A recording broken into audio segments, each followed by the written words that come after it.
Mm. Have you thought about what you want to play for Calstos?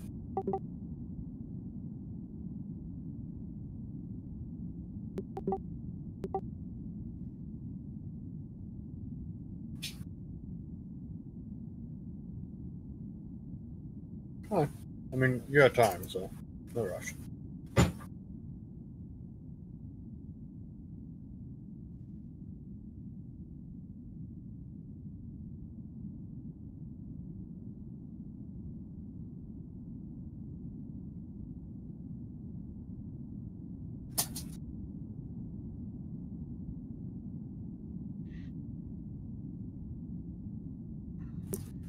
Oh. Right in that one location.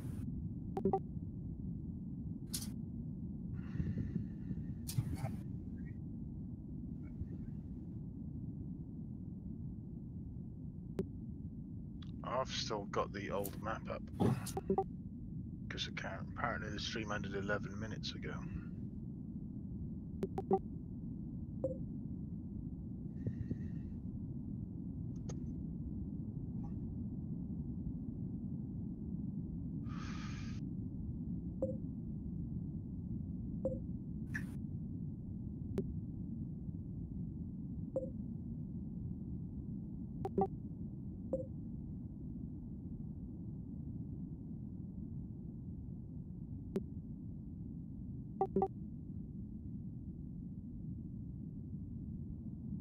I'll start over there then.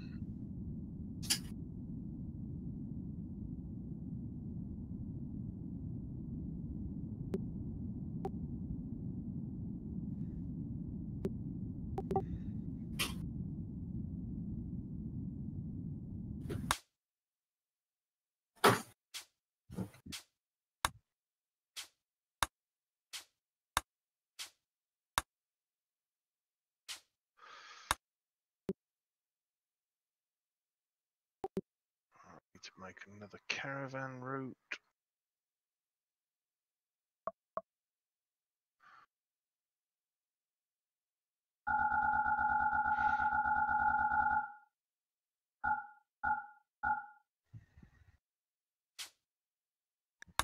Bin Laden.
Yeah, I'm here.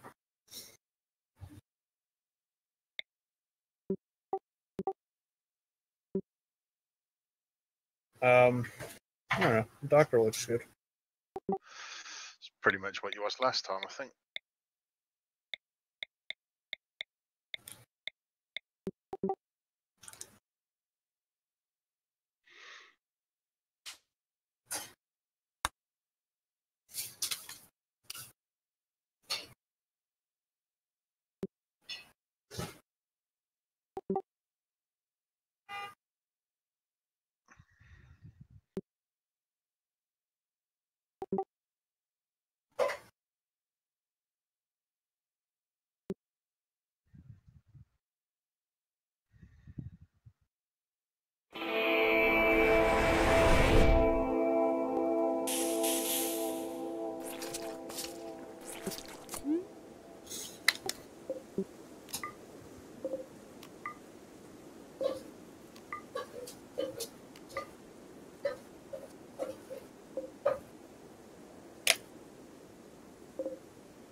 Oh, so Jam, you missed the Battle Royale last night.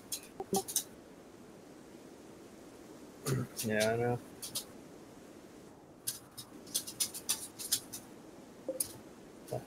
What battle royale? Jim and I joined a couple of new campaigns, and the two DMs were doing a crossover event where all characters from both parties would participate in a complete battle royale free-for-all, and the characters that finished in first, second, and third would receive rewards. Cool. Yeah. I believe first place was a feat, second and third place were magic items of some kind. Yeah. There was no second place winner. Instead, there were two third place winners and a first place winner. And none of the three of us killed each other. It was all terrain effects.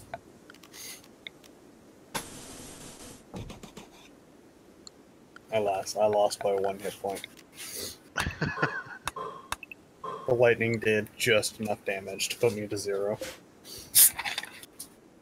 Now, granted, we continuously been bombarded by terrain effects. I was playing a sorcerer, whereas the last combatant I had to deal with was a barbarian. So, he had the hit point advantage.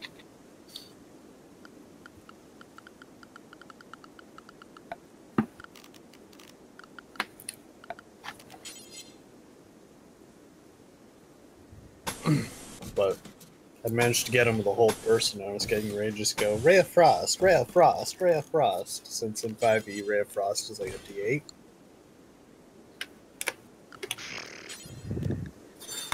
Spamming to gay. Well, I mean, it's an automatic hit, but reflex save for nothing. But you can't make a reflex save while you're paralyzed, so D8 of damage. D8 of damage. An old person is concentration up to a minute, so it's only 10 rounds of taking a D8 every round. Yeah, nothing too bad. Douche move, dude. What do you want me to do? It's a barbarian. Granted, I was also flying 20 feet off the ground. Kill him with kindness. Kindness is a blue whale. You drop on his head.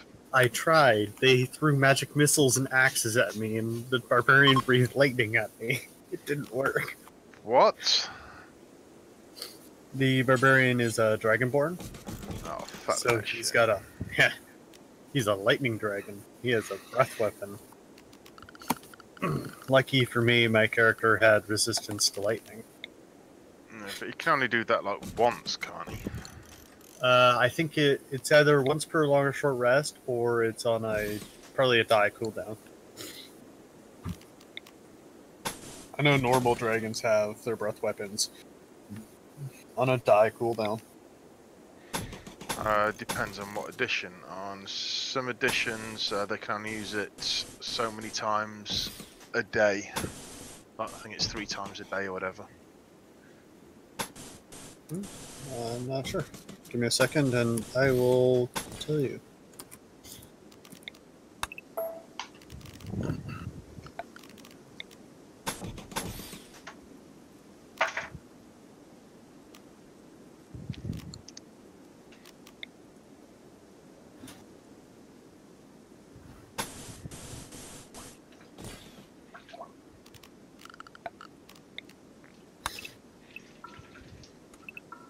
Cannot use until you complete a short or long rest. So it's, yeah. You have to complete a short or long rest before you regain the charge. Yeah. So if you're prone to taking short rests, it's once per combat. If not, then, yeah, once per day.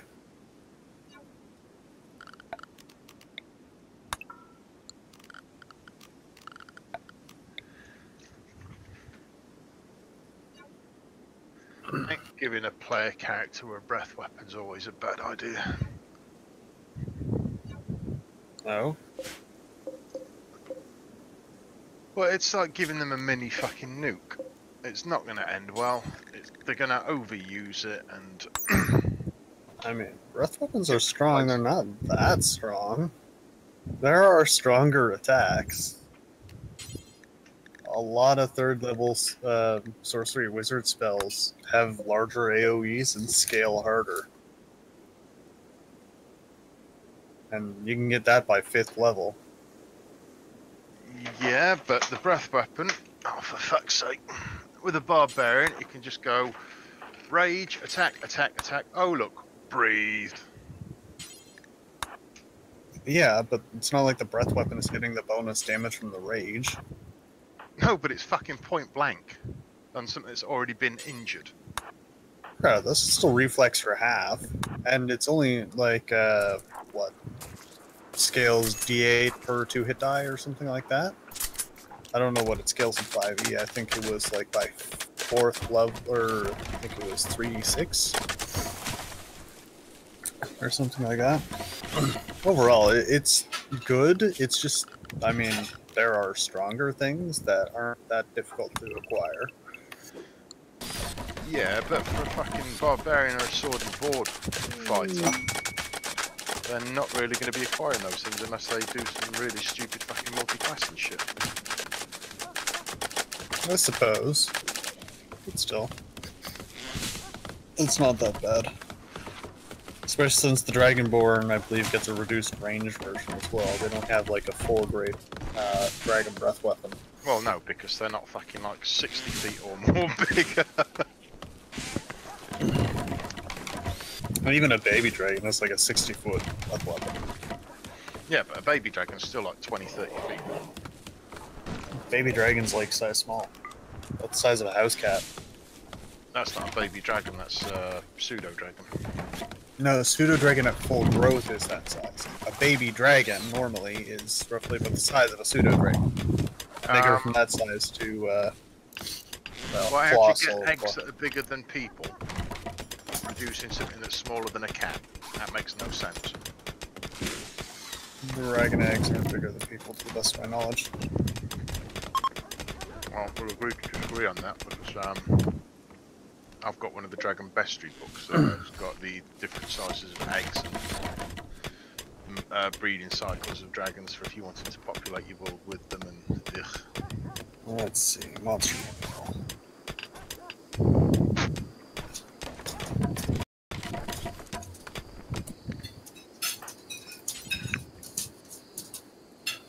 Actually, hold on. Greyhawk or Forgotten Realms?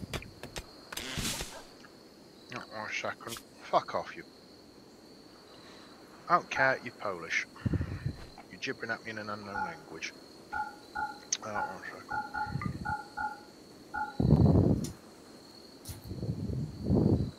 Because I do know Greyhawk does typically do their stuff a little different than some of the other ones.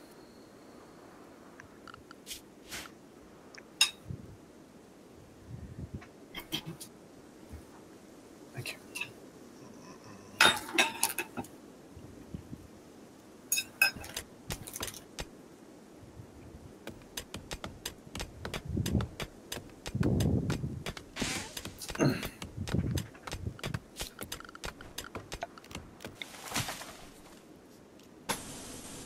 Alright. I think that qualifies as tiny. So, according to this, I think it's just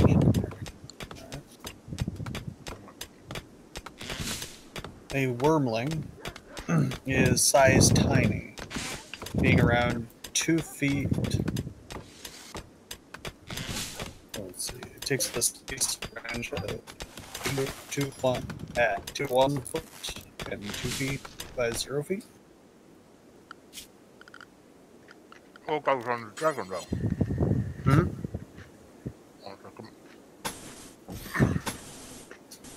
Yeah, All that's a goes one. on the dragon. If it's a prismatic dragon or a chromatic dragon.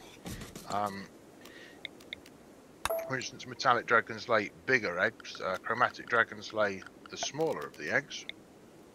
The chromatic ones were the gem-based ones, correct? No. Or no, those are the prismatic. All right, well, let's go for the. Chromatic are like your black, blue, white, and green, and all that shit. metallic dragons. Wormling, size tiny. No, incorrect. That's what the monster manual is saying for Greyhawk. Says in the Book of Dragons, or the Draconic fucking lexicon, or whatever the fuck it's called. Draconomicon? Some shit like that, yeah. That the metallic lay eggs between 4 to 6 feet in size. They're classed as a medium object, obviously.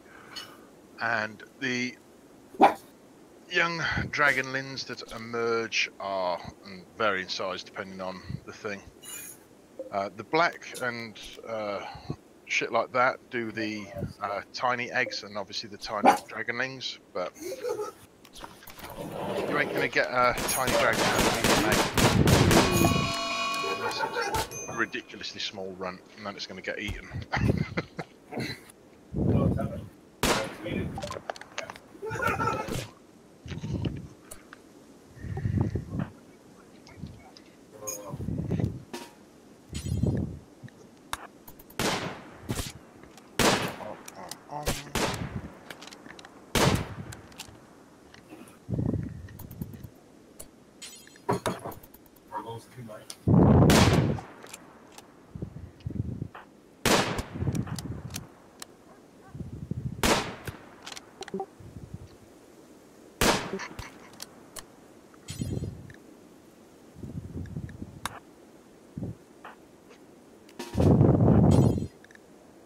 God fucking damn it. Let's see. According to the Draconomicon, a wormling is about 3 feet in height for a bronze dragon. Which is the smallest of the metallics. Well, considering the other ones at the same age seem to be... Oh, there's another one. This one says 18 inches for a wormling at a copper, I think this one is. Yep.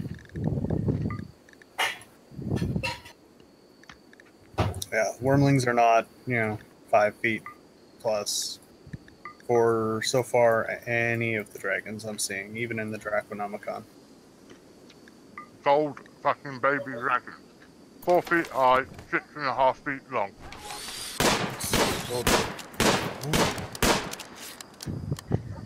I figure that's the one that these images aren't telling me the actual size of.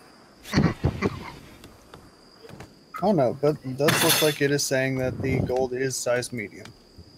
So it's one of the largest wormlings, but that one seems to be an exception to the rule, not the norm. Gold, silver, platinum, and there's another one that are all medium, but I can't be asked to fucking open the book again. But they're all the metallic, larger metallic ones. Unfortunately, all I have to go off is basically the images they're saying here. Luckily, they're writing down the heights. I don't actually have a list, so I have to scroll through several pages for each one I'm trying to find.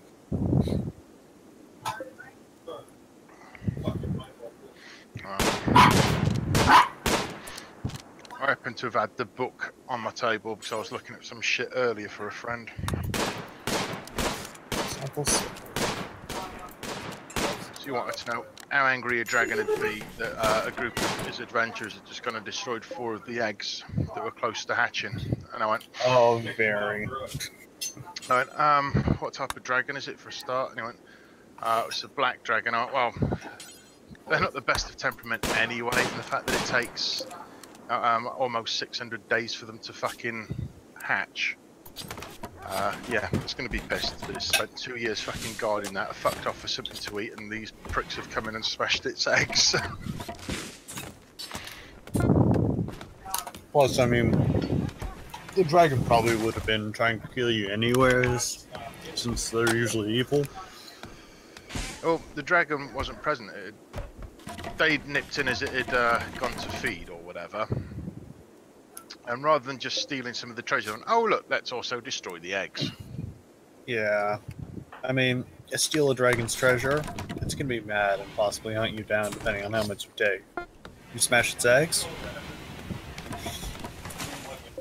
I mean, also, to be perfectly honest, you might have been better off just trying to snatch some of the eggs, sell them. Dragon eggs, I imagine, of a high price. Well, because the eggs were moving from side to side and making hatching noises, they thought, oh, fuck. Let's destroy them. I know a lot of players that would have gone, hey, pet dragon.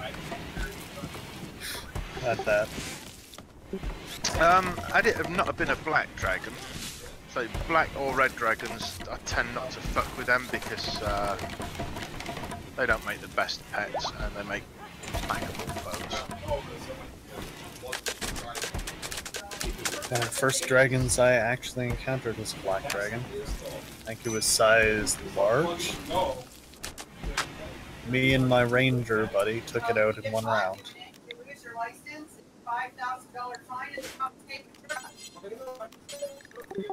That session was me. Yeah. What was I thinking? Silver, normal size. How did you take it out in one round? The two of us had some pretty nice rolls. Pretty sure it was size large. It was either size large or size medium. I would say size large has got over 200 hit points. It was one of the two. I know it was a named dragon as well, so I don't know which dragon it was. It's been a while since I've run through the module, but yeah. No, if it's in a module, it's probably nerfed somewhat for scalability of players. Possibly. Module, I believe, was designed for 2 people, so. Yeah. But the dragon was also designed to be able to get away. Though it was prepared in case players did kill it, since it was definitely not unkillable. That's the problem with modules. They're good, but you can't take anything in a module as canon because everything's scalable to how big the party is. Mm-hmm.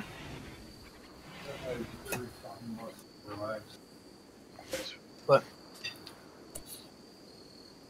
my buddy and I were like, yeah, we should play some D&D. 2 of us sat down, pulled open the module, and just, ran through an adventure. This was only the 2 of us, so.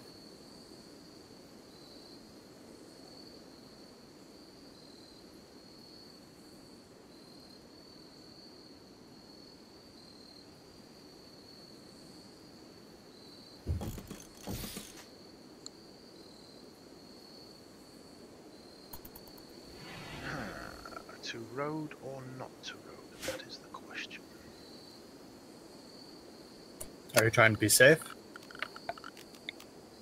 No, I'm trying to decide whether to build roads connecting my cities or just not bother. Oh. Do you care if people get mugged and killed in the wilds?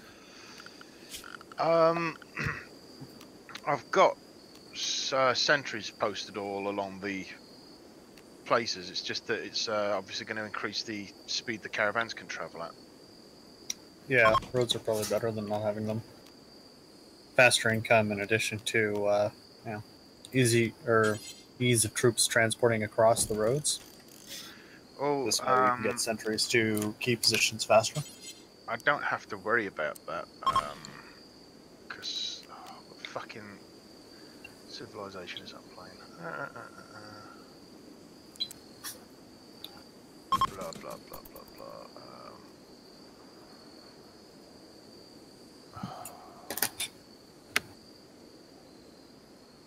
It's one of the Native American ones that all the Soshon. That's it. They all get fucking. I think it's +2 land-based movement anyway. And you can treat forest and hills as flatlands. So, manoeuvring about's not a problem. I've discovered maybe half the globe already. If they don't suffer really penalties from moving through your terrain, and they have movement penalty base, the roads are actually probably more of a detriment. You'll get faster income, but say during a time of war, It'll probably benefit your enemies more than you. No, because roads give you bonus movement anyway. But But they stop the movement penalty for terrain. Which means your enemies, because you ignore that movement penalty, will get similar movement to you. no, they won't, because they'll be in a controlled area. I'm just saying, you can use the terrain to your advantage without roads.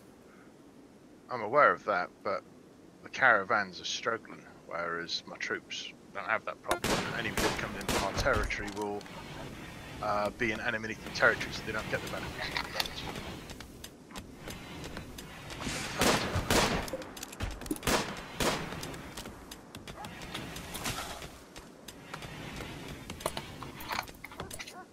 Well, build more caravans.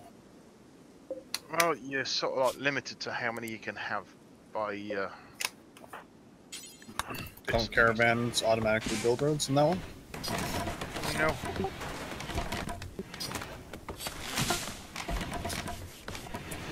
So at the moment, my maximum caravan trade route's 4.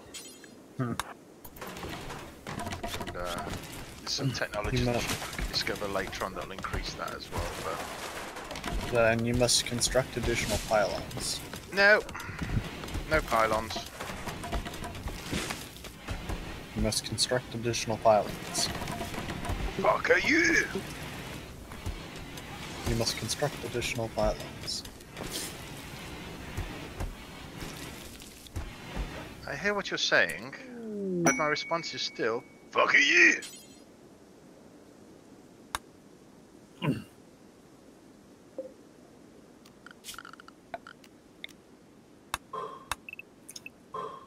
I have to wonder about the placement of the solar panels.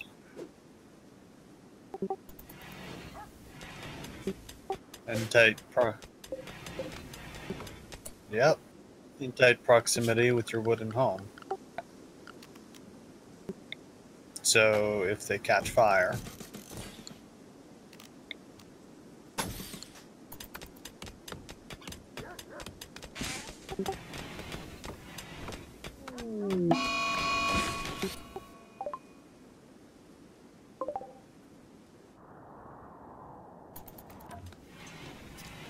But the squirrel's mad, and they killed you before. Yeah, never say I don't care about squirrels again.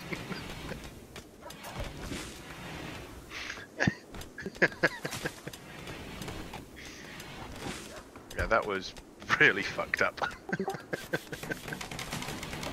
Oh yeah, but still fucked up.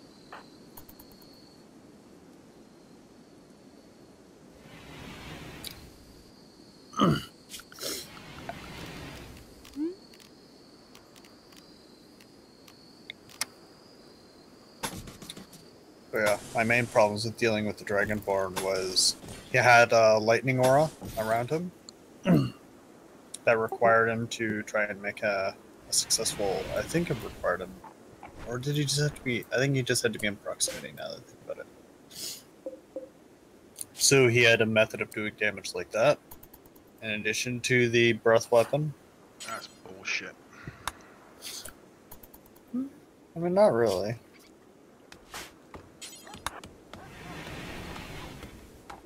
Well, yeah, because he's basically going to charge at people with a lightning aura, and But it's not like he's unstoppable. So that whole person locked him down just fine. If it wasn't for the fact that I then got hit by a terrain effect that caused stunning and failed my saving throw, he would have been locked in place as I sit there and poke him. And he wouldn't have been able to do anything about it, lightning aura or not.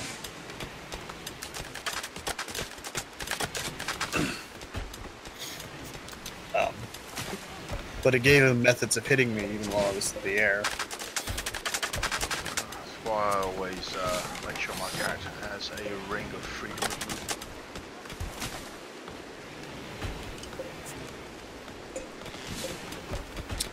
I don't know exactly what the ring of freedom of movement does. Remember, it's weird. Depending on what edition, it'll either you can't get entangled, and in some of the later editions, it can also ignore hold person because you're allowed to move freely. I don't think it should be allowed to ignore paralysis. No, not paralysis. There's That's things what hold like, person is. No, hold person is holding somebody with magical force. That's not paralysis. Paralysis is ghoul touch and shit like that. The hold person inflicts, magical paralysis on them. They can't move. Yeah, you're holding them with magic. Freedom of movement cancels that because you're trying to withhold them with magic, like an entangle or hold person. But a ghoul touch that causes paralysis would not be affected by that ring because you're paralyzed. You're not being held. The fact that it's a chemical that's doing, in fact, it might even still be magical based on ghoul, but regardless, the fact that it's a chemical instead of magic that both inflict paralysis. This whole person does inflict paralysis. Yeah, but it's magic, and it fucking negates magic. That's the whole point of having it. Entangle causes paralysis by wrapping people up in plants and shit. Entangle causes entanglement. Prevention of movement, not paralysis. You can still wiggle, you can still move, and you can still try and physically break it. You are not paralyzed. Hold person causes paralysis. You can't move at all. Yes, and that's why there are items to counter it, because otherwise everybody would take that spell and go, meh, hold monster, hold person, everything dies. But you already get a saving throw every round for hold person. It's not, again, you can break out of it. It's just not physically done. Yeah. You have to shake off the spell. Not physically done with a magic item. The magic item cancels the spell. It's like having a cloak of fireproof and somebody throws a fireball at you. Oh well, that's a shame. Yeah, but that one makes sense. Well, what doesn't make sense about Ring of Freedom of Movement and shit that specifically does three things? Stops you getting entangled, stops you getting paralyzed from magic, and whatever the other weird one was that it did. It stops paralysis. I think it should just stop all paralysis, not just some paralysis. Well, no, because if a creature's got a, like a ghoul, has got a paralyzing attack, then negating its only fucking attack would be, might as well just not bother having ghouls in your campaign. Yeah, but the same thing could be said about any creature. Like, for example, if a creature's big thing is fireball and you have a cloak of fireball, well, okay, guess it's relying on whatever natural weapons it has now. Yeah, but that's not the same at all. Sure it is. You've just negated its big, or its core mechanic. It's having to use natural weapons, which is what a ghoul does. Its natural weapon is the ghoul's fucking paralyzing venom. It still has natural weapons, claws, bite, etc. The ghoul touch is in addition to its normal attacks. It just wouldn't get the paralysis effect on its normal attacks. Yeah, but it's still got to hit to be able to do it. It can't just go, meh. It can't paralyze you unless it's inflicted a wound. Therefore, it's got to hit you to be able to paralyze you. Yeah, well, its paralysis is also save, or what? It's permanent, if I recall correctly? I can't remember offhand the exact duration of it, but I know it's bad if you get fucking paralysed and there's nobody to pull you out. Because there is no continual saving throws. Well, no, because basically what a ghoul does is it paralyses you, then it eats you.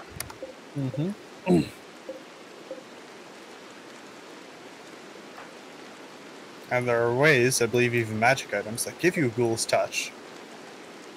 So now coming into that play, does the Ring of Freedom of Movement work on magic items that bestow Ghoul Touch? Without looking at the rules, I wouldn't know.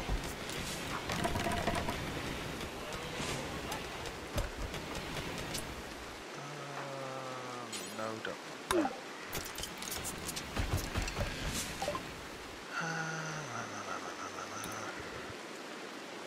Okay.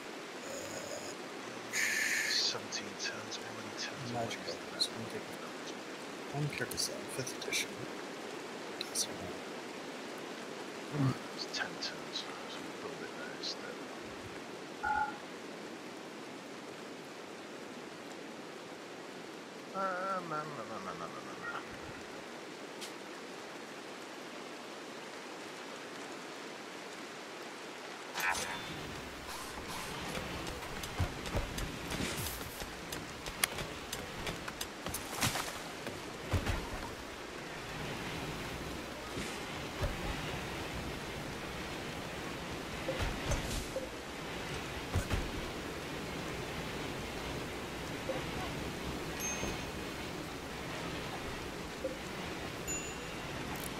Where's that dog going, Jane? Just wanted to go round like a monk. Oh dear, what? Oh no. Such as paralysis. Okay, so for 3.5, the Ring of the Freedom Movement will apply to Ghoul Touch because it's all paralysis. Okay. It says anything that would impede your movement, even if influenced by magic. Yeah. And then gives examples of paralysis, solid fog, slow, and web. The only way you could stop their movement is Wall of Force. But is that like is that talking like the Ghoul Touch spell or the actual like the Ghoul's It's venom? paralysis, period. Alright, because you said magical, whereas the Ghouls I said even under the influence of magic. Oh, right. So it applies to normal and magical. Got ya. Yeah. So it's all over. But yeah, in my mind, makes more sense if it's all or nothing. Because if it's only like some of them, it's like, there are more powerful versions of these effects that it doesn't work against. I Which know are in the 5th edition it doesn't work against various toxins. Because now you've got like the assassin can do paralytic attacks and shit with his coated blades. It doesn't work against those things. Lowering this ring. Difficult terrain doesn't cost you extra movement. In addition, magic can neither reduce your speed nor... In 5th edition, yeah, they nerfed it to... It specifies magic can neither paralyze or restrain you. Yeah. It does specify magic for the 5th edition version. Yeah. Okay, so I know I got fucked up big time by an assassin when he did this paralyzing thing. I mean, I'm immune to paralyzation. I got Ring of Freedom Movement and that lot. Oh yeah, yeah, they've changed it in 5th edition. What? Yeah, it's also called Ring of Free Action now. Is it? All right. Yeah.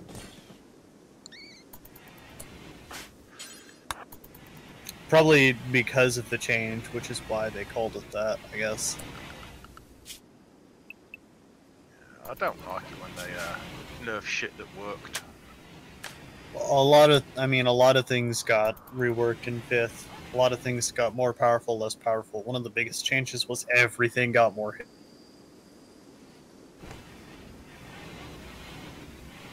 Yeah, well, what they did in 5th is they undid a lot of the horrible fucking fuck-ups they made in the 4th edition. Of which there were a lot. But other things, they just fucked about with it, didn't need fucking about with, in my opinion. I haven't read through or played 4th, so I'm not sure what the changes they had made in it, but... Well, they released 4th edition, and then it was so universally hated that they quite basically... Oh, for fuck's sake, it's the wrong unit. It's just a fucking Seaguy unit, not a land unit. Bastard. That's just fucked me up. That they then did like 3.5 because people just didn't want to play.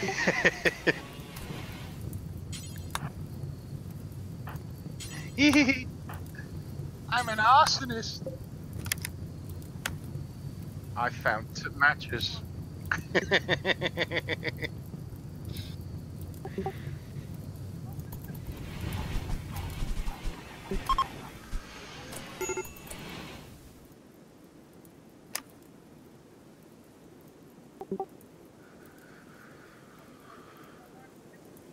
Just tell me to shoot the prick. Problem solved. What if you are the one setting the fires? But Conrack, what if you're the one setting the fires? I am. I've just blamed it on somebody else. That's why I'm asking him to get me to shoot the prick so I can appear all innocent and shit.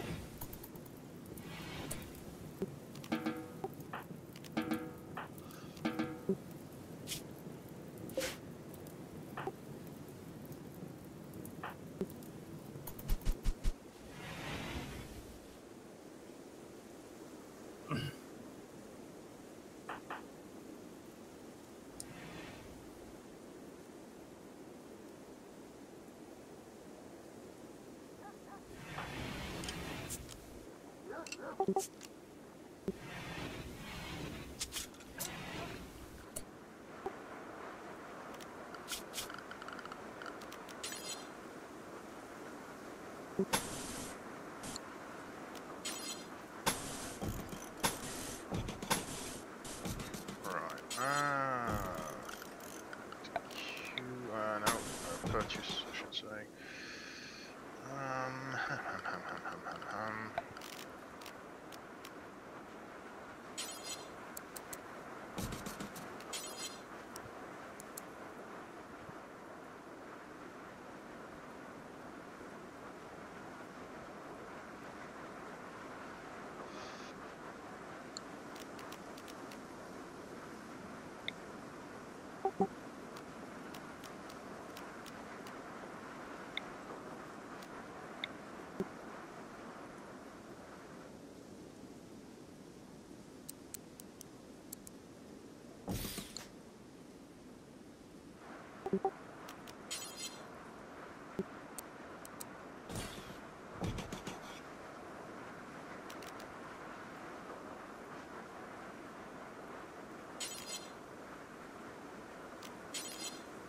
So, Jamie, you get to play tonight? Alright. Bastards playing without me. I hate you all.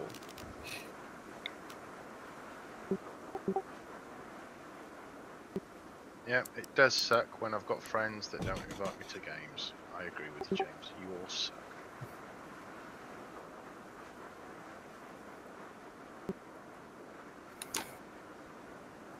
Do I sleep?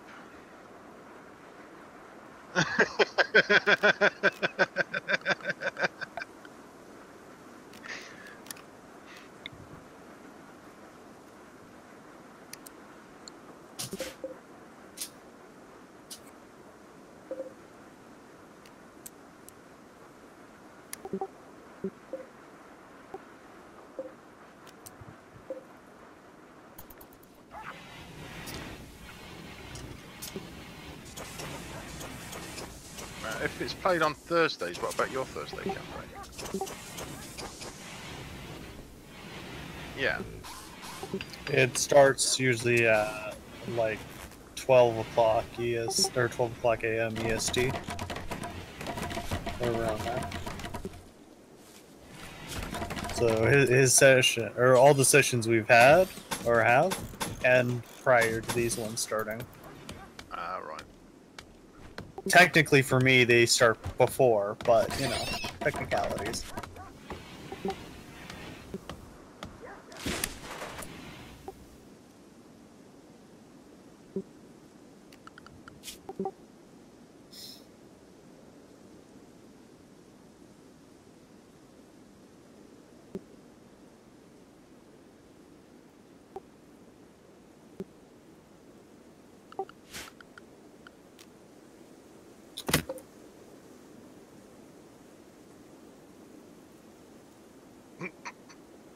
The 1.5e group I get to play in, Alderan Elf. You familiar with those ones? Offhand, no. I've probably read it, but They are the Fey elves, the elves that descend or that live in the Fey realms. Feywild, yeah. Yeah, they're actually they seem to actually have connections to all 4 of the different courts, although they usually, at least for 5e, they have a more dominating personality, but they actually cycle through all 4 of them, depending on what emotional state they're in at the time. Oh, great! So they're all basket cases. It's a good way to put it. They are very emotional.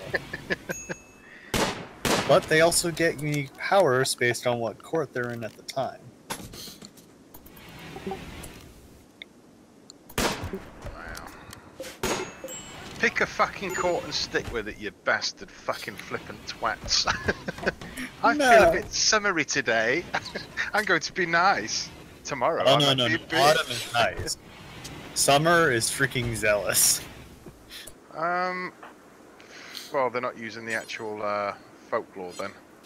I don't know. Summer is more like the lawful good paladin type thing, based on what I'm seeing. Well, spring and summer are the good courts in the mythos, and autumn and winter are the not so good courts. Winter's obviously ruled by Mab, the Queen of Darkness and Air.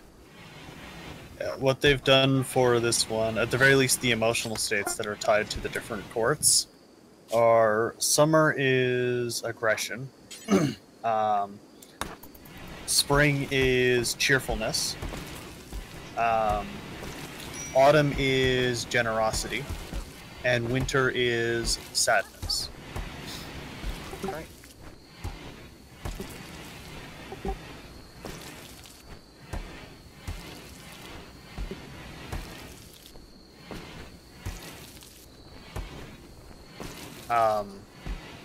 There is, based on some of the other personality traits you can get and stuff, autumn does seem to also entail with greed, as before autumn is then winter. Where spring more focuses on celebration, and then summer focuses more on battle. Battle! Yeah. And winter focuses more on survival. In the mythology of the Fey courts and stuff like that, winter's the ones that's got the majority of the assassins, because that's how winter likes to operate, from the darkness. That sounds about right.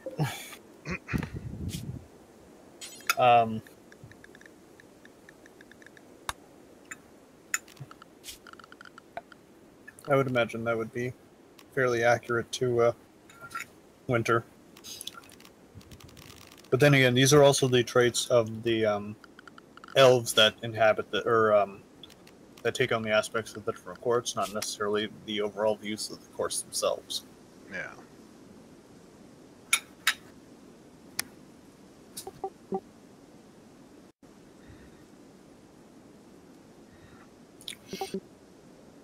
We're all going to die. Yeah. So, what he wanted us to do, for the most part, was roll random race and random class. For my class, I actually got Paladin. And for my predominant personality, I chose Winter. So I think it's going to be entertaining, kind of doing almost like a depressed, everyone's going to die kind of Paladin.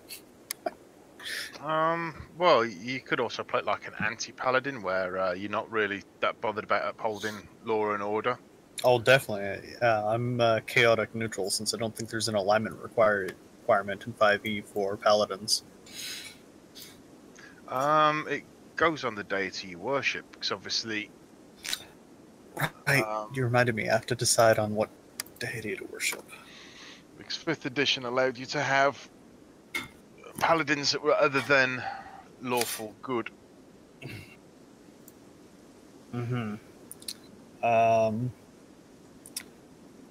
Don't know. I don't want to worship an evil god. but at the same time, I mean, her predominant Chaotic aspect is neutral. winter. That way you can get away with being a bastard without being an actual bastard. And I definitely do intend to do the personality changes based on what season she's in at the moment. But for her dominant personality, it's I'm doing winter.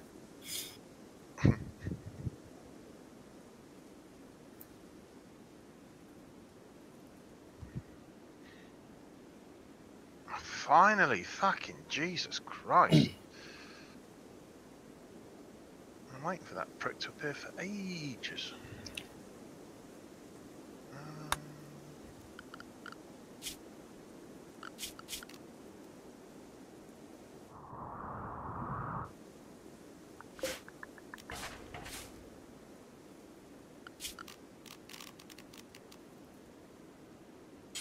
Queen of Air and Darkness is the fey deity of magic, especially illusion, darkness, and murder.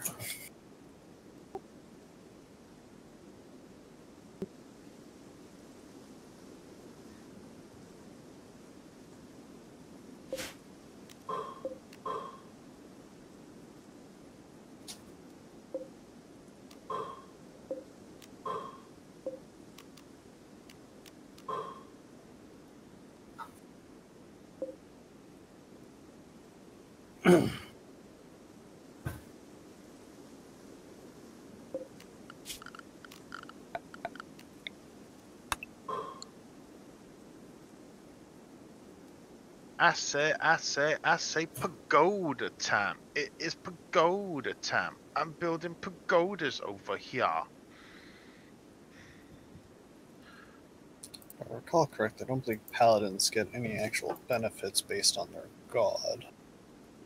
Unlike clerics, which get their domains. Favored weapon.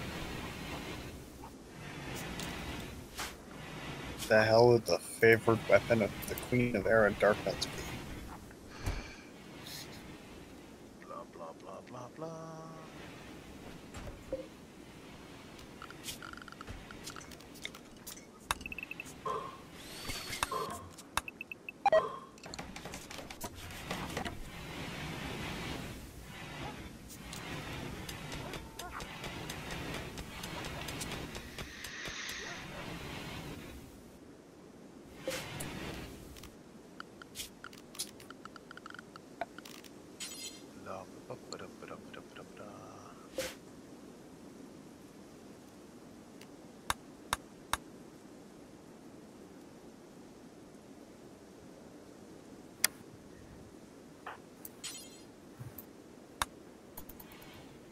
Alright, at some point I have to choose a freaking paladin oath.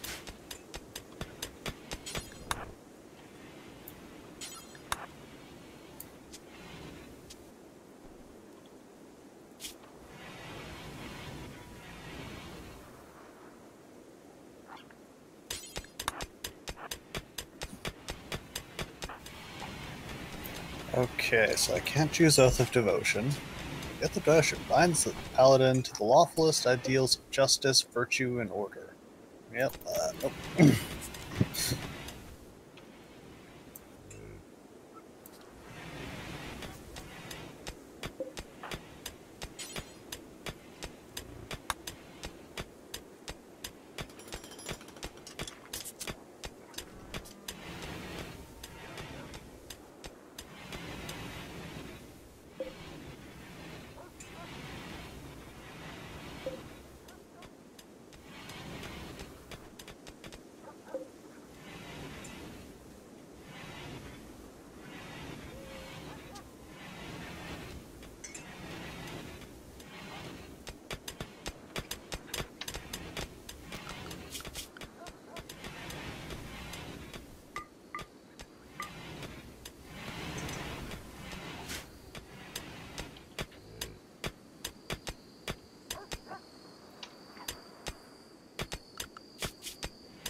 I want to go with the Oath of the Ancients, but just by the sounds of it, I get the feeling that that would end up causing me to break my oath at some point.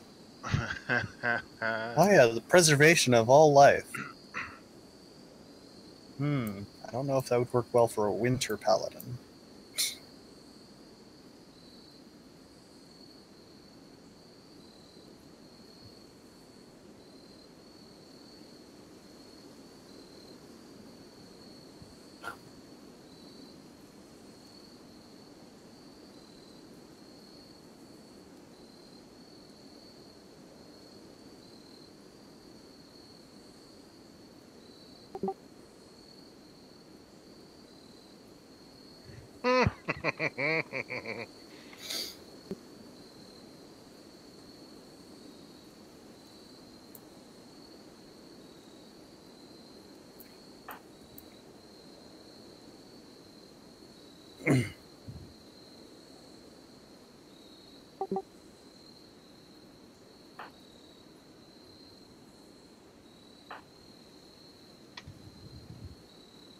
Sounds about right.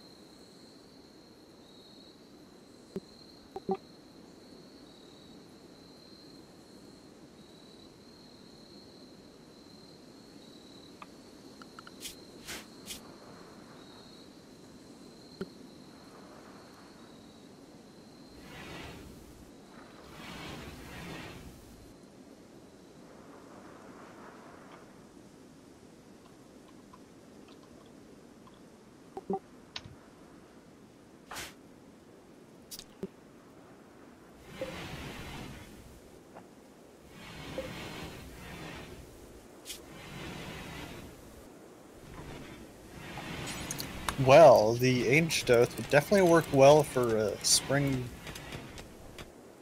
For spring, in my opinion.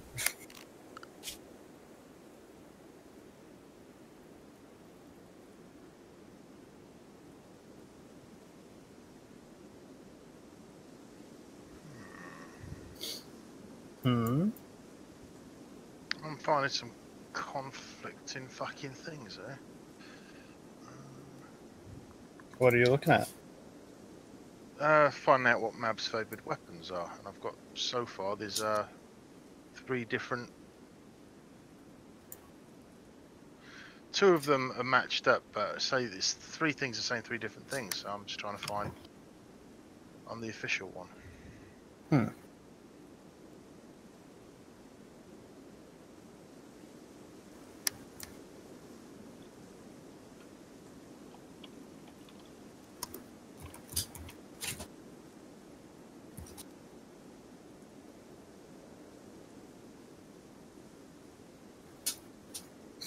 I'm gonna see if I can't find more Paladin Oaths.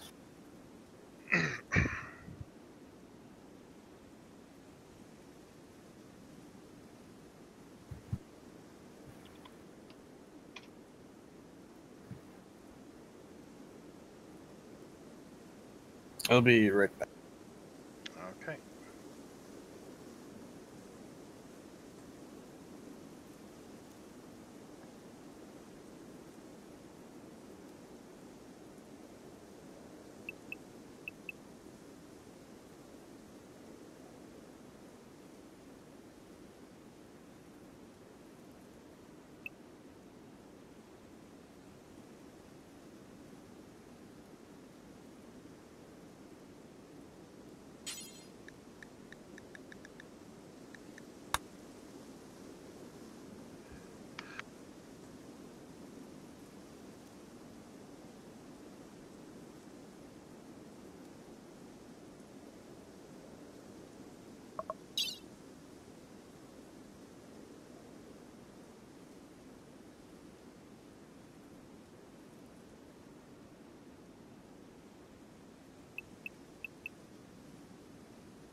Alright, I'm back.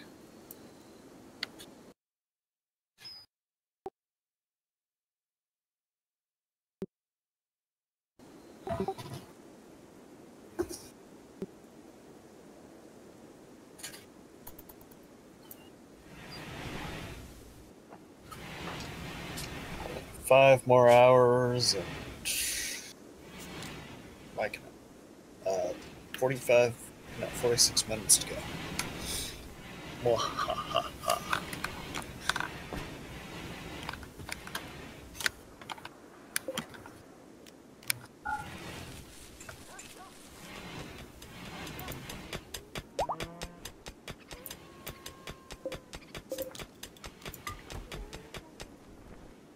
Oh.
Hey Jim, check your Discord.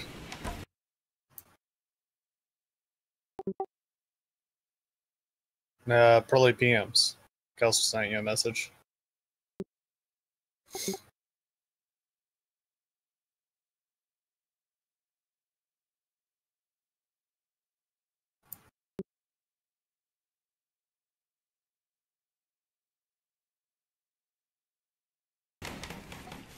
That's weird.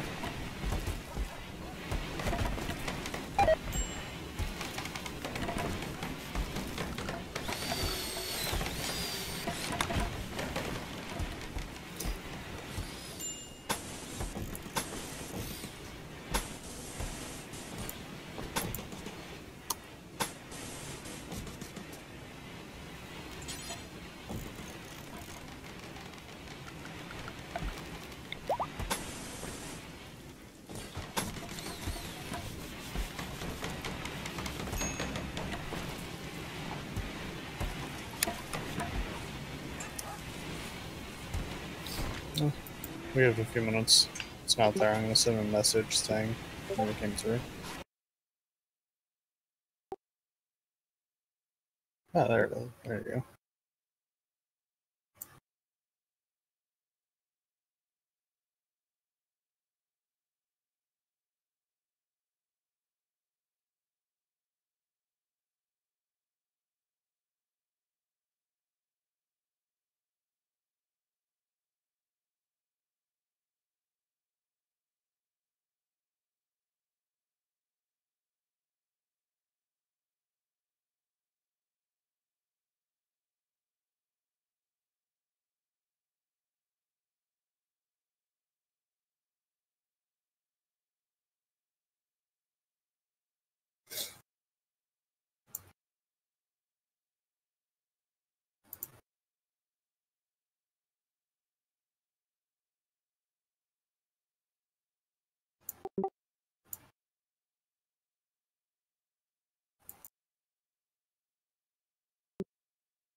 That's not good.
Ooh, what you looking up? Lichens? Going for a werewolf?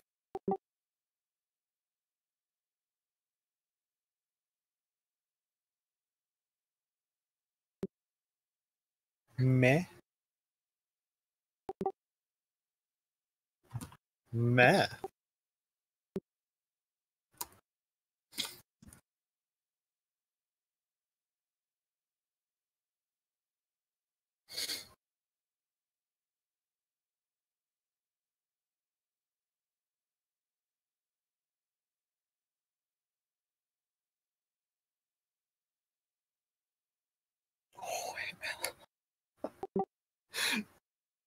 Just looking at the werewolf in the base monster manual. Damage immunities, bludgeon, piercing, and slashing damage from non-magical weapons that aren't made of silver. Not only do they have to be silver weapons, but they have to be magical silver weapons.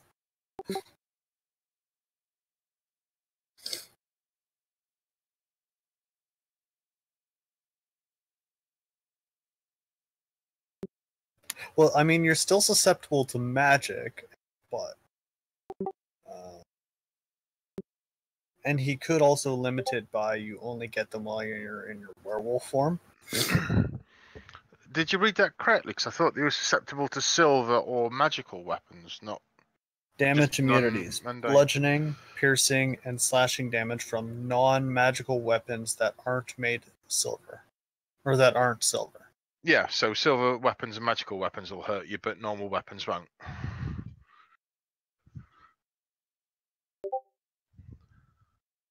So that's basically the same as any other werewolf in any of the system. Well, let's see. And slashing damage from non-magical weapons that aren't silvered. Yeah, so basically silver weapons will hurt you, normal weapons won't unless they're magical. Okay, so mundane. Yeah. Alright, so magic weapons will still work, but yeah, you're correct. I did misread that. Still. I thought you must have, because I was going to say, otherwise that is just way too OP if only magical silver weapons will work. Let's go, goddamn, Sam, yeah. Well, magic silver, I mean, the way I read it, magic silver weapons, and of course magic would still work. Yeah. Since they have no immunities like that. To a human hybrid or into wolf or back into its true form. And then its AC are the same.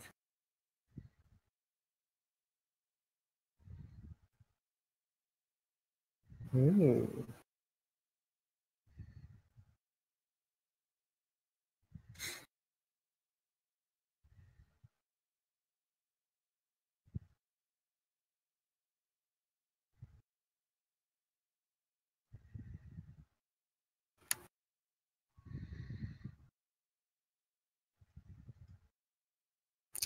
Though it doesn't seem to get much in the way of statistical benefits. The immunity alone is quite good. What's the challenge rating of the creature? Wonder.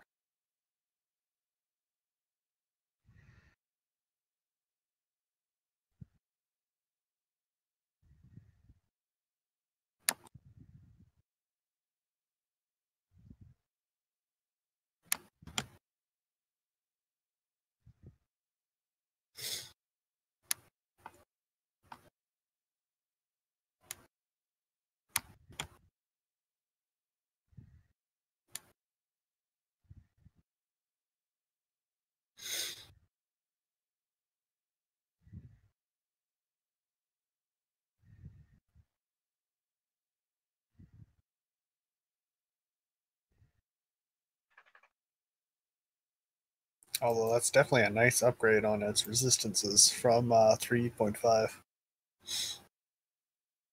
DR10 silver. No, now it's just straight up immunities.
Well, here's one that's a little, or it's not as powerful.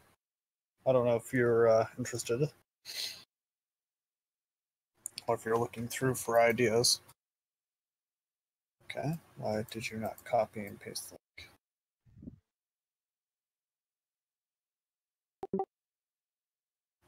There, on Steam, I sent you a link to, if you're still looking for werewolf races.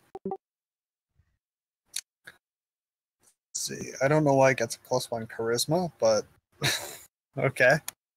+1 strength, +1 con.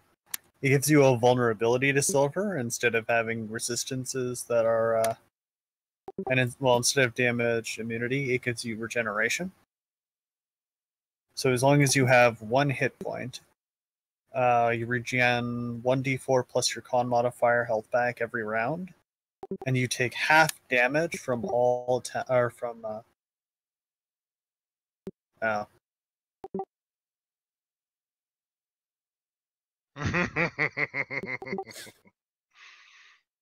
He said no werewolves?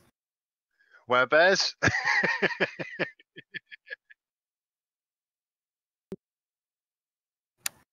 Oh, what you thinking of?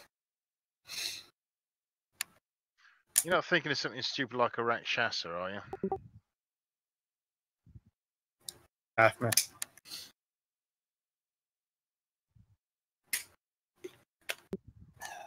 That's because what my character is hidden.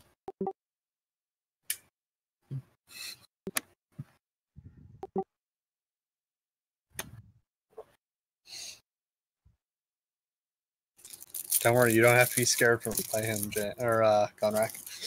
He can't peer pressure you. Nobody can peer pressure me.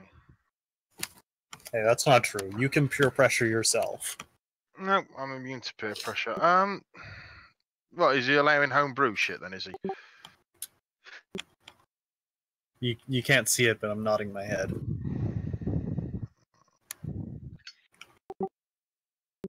Said you can't see it, but I'm nodding my head in agreement. He does allow homebrew stuff. I believe his campaign is heavily homebrewed, as he would put it. Ah, furric, derived from the name furry prick.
So did you give whichever race he selected the Conrack seal of approval?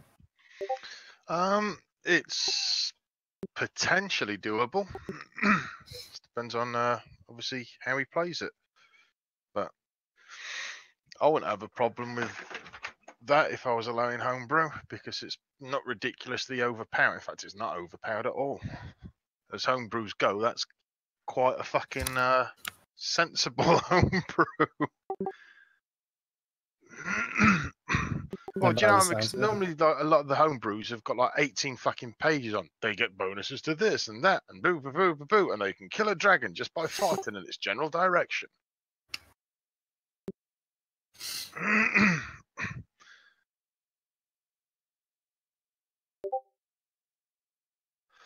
Well, let's be fair. Half the fucking homebrew shit you tried to get past me was just so overpowered that I went, no chance in.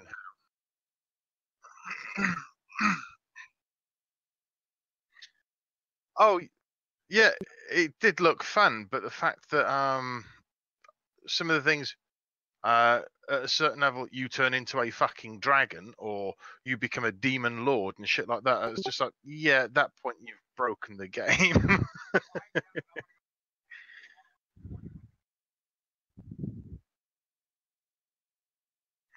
Hey, not on my watch. Well, some of the things that you was looking at was getting like full demonic and full dragon abilities at level 10. And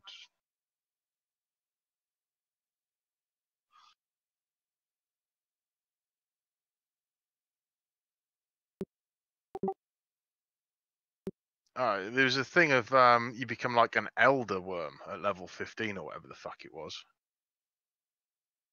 And at level 20 you can fucking basically challenge Bahamut to become the god of dragons.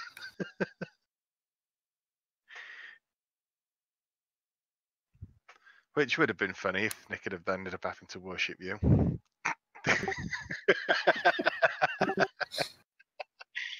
That'd have been the end of his role playing for life. Well, it's either that or he would have tried to have sex with the dragon.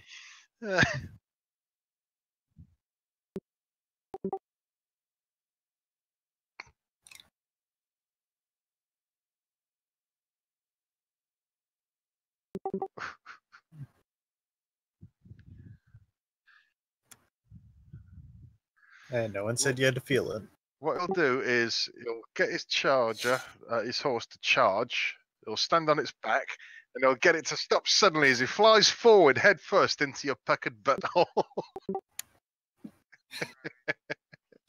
It's his special lance attack. So, a ride check DC 14.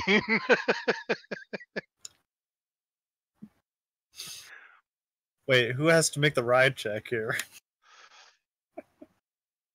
Yeah, because he's not the one on the horse, trying to gain up enough speed to penetrate the butthole. No, but he will be the one on something.